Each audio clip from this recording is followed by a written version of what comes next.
Today I'm going to take you through a few sessions with my wife Max, myself, and my students Joe and Jake.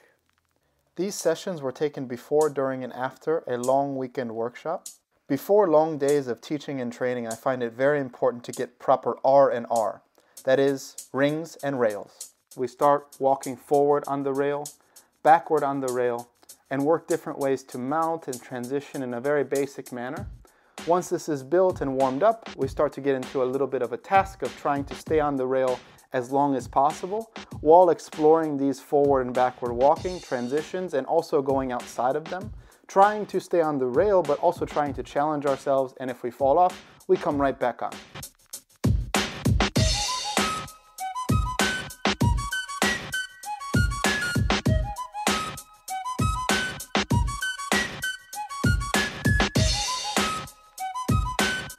Then we split off and we all do our own sessions. Joe here is working on a ring routine, moving through muscle up, forward rolls, shoulder stands, dips, front and back levers for multiple sets. Max also showing her muscle up. This is her second rep consecutive, and then she goes for a third.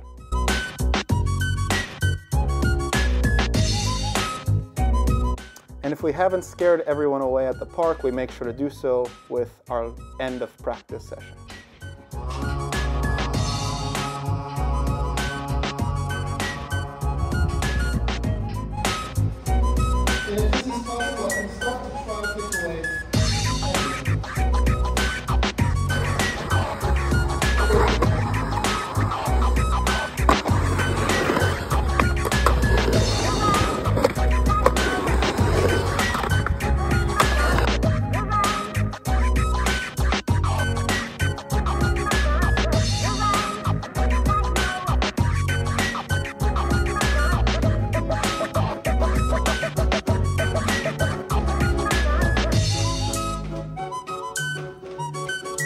The day after our weekend workshop, we begin in the morning with our own practices, warming up the spine, warming up different positions, a little bit of teaching and review of some new patterns on the floor,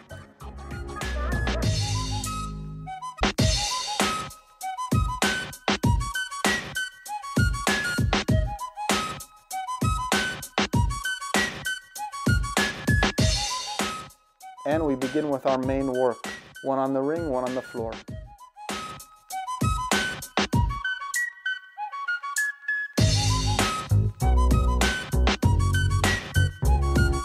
Improvisational work for myself, some posterior chain work for Jake, some squatting work for Joe.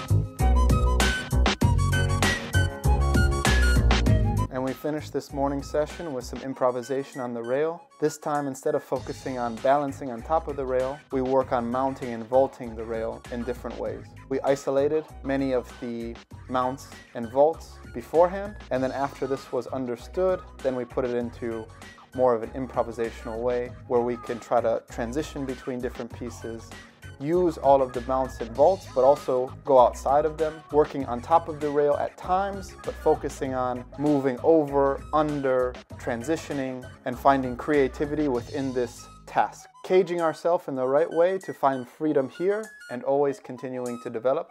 The important part with this one is that we never stop the motion. We try to keep continuous motion, even if we fall, even if we mess up, working with finding new connections, and just enjoying time with something as simple as a rail.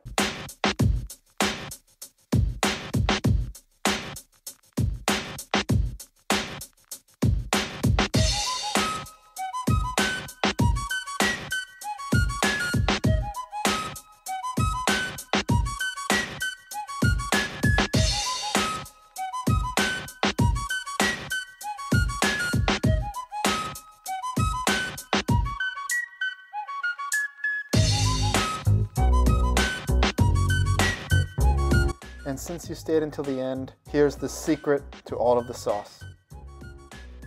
A special thanks to Jake, Joe, Jess, and Erica, and all those that attended my workshops in the US. Until next time, that's the session.